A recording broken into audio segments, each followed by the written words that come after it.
keep awake. Keep awake. Most of us probably don't need a reminder or a call saying keep awake during the time of Advent. You're probably going so fast at the moment, booking in so many things, so long into the nights, that you're more in a sleep-deprived state than resting deeply. You might be more accused of burning the liturgical candle at both ends rather than falling asleep. We madly scurry about from Christmas drinks to a carols night to catching up with family and friends, the annual dinners that happen just before Christmas. Everything at home needs to be sorted out, tidied up and prepared. Everything at work needs to be finished before Christmas holidays begin. And there are supposed to be no loose ends and no unfinished jobs. That kind of over-scheduling, running about, getting all the shopping done, makes us more like... one person I read suggested we're like bourgeois bunnies on a little treadmill. I thought there was something cute about that. And now we hit Advent. And we prepare for the coming of Christ. With all this getting ready, no one needs to be told, keep awake. So this year, during Advent, in the Sunday mornings, instead of having tea and coffee after the service, we're going to be handing out sleeping pills and chamomile tea for all you revved up, over-caffeinated, busy people. No, I'm just joking. Well, we don't have to. We can crack out the chamomile tea.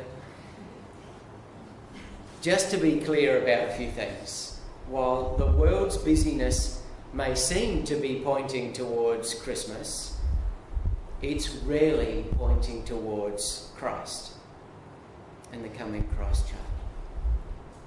People around are more likely to be counting down the number of shopping days before Christmas than they are counting down how many Sundays in an Advent calendar.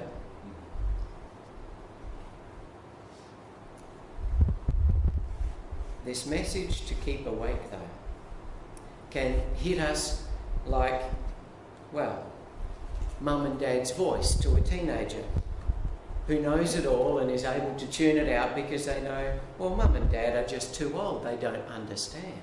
We've heard this all before. And there you sit saying, well, we've heard all of this Advent stuff before. We know Christ is coming.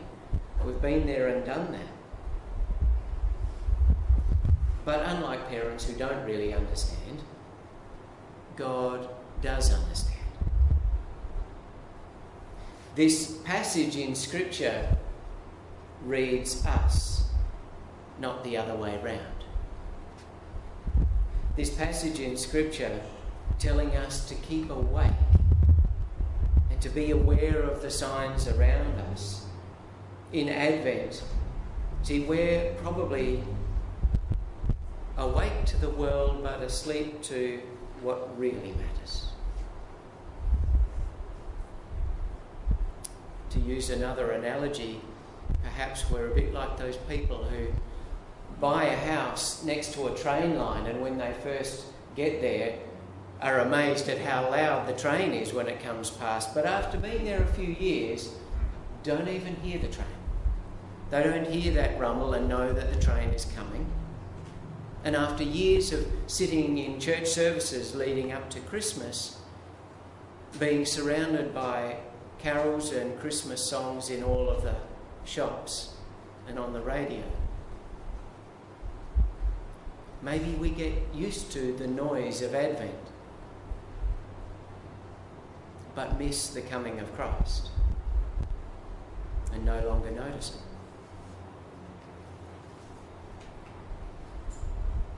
It's the approach of Christ that's important. We may not be physically asleep, but rather the opposite, busy and stressed and crammed. But but in all of our wakefulness to all that's going on in the world, we can be spiritually, liturgically asleep. And so in many ways we need this call from Mark's Gospel. Keep awake. It's a strange wake-up call though, isn't it? We no longer have this fig tree as a strong metaphor in the meaning of life. We don't go out and notice the new green shoots on our fig trees and tend them gently and carefully, knowing that soon summer comes and that a harvest of figs means beautiful fruit that gives and sustains life. And while we've lost that, I was wondering what it would look like for us to try and put ourselves back in that kind of a place. I noticed this week as I rode my bike to church, how many jacaranda trees are just full of bloom, some scattered around in a halo around the base of the tree on the ground. And they're gorgeous. They're amazing. And I know for many of you, when we see the jacarandas flowering, we know Christmas is coming. We know summer is on its way and it's a change of season. New things are just around the corner. But it does lack the fruiting aspect that needs tending carefully, that needs observing daily, keeping away the pests and the bugs that might damage the fruit, and that sense of longing and anticipation for the harvest of that tree, so that it is slightly different to the fig tree. But the jacaranda's flowering could still be a call for us to turn away from the neon lights of all the shopping centres and the malls and all the busyness and all the practical preparations of Christmas. That we could turn away from those lights and maybe just next time we see a jacaranda in bloom, we could slow down and pause. We could just imagine ourselves taking notice and being present in that moment.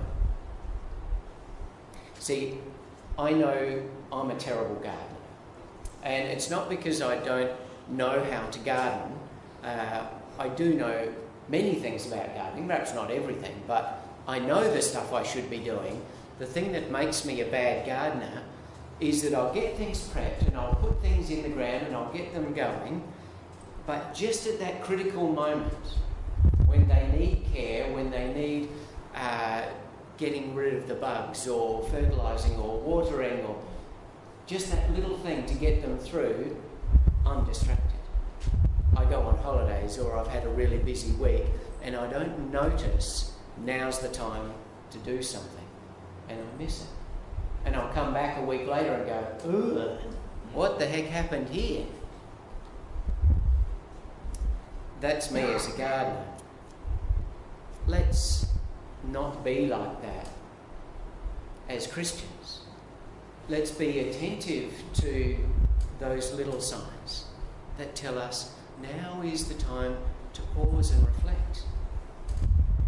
I imagine the person who goes out to his fig tree and is watching each day, that kind of keep awake, that kind of person who's tending the new and tender shoots, watching as the figs, I guess they flower and then they turn to fruit and they come and grow.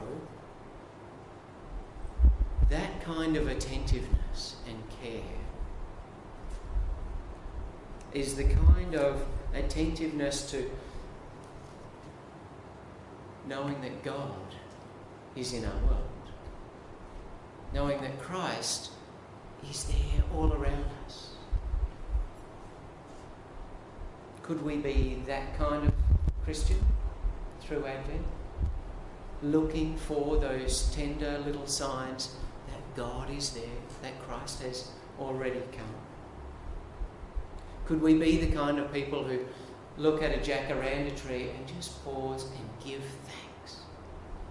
Knowing that God is there. Knowing that God is in creation. That all these beautiful things are a call to us to give thanks for all of the gifts that God gives. Could that kind of being awake, being attentive, could it be the kind of a wakeful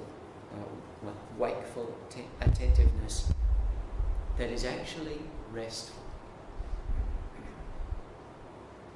that actually gives us peace?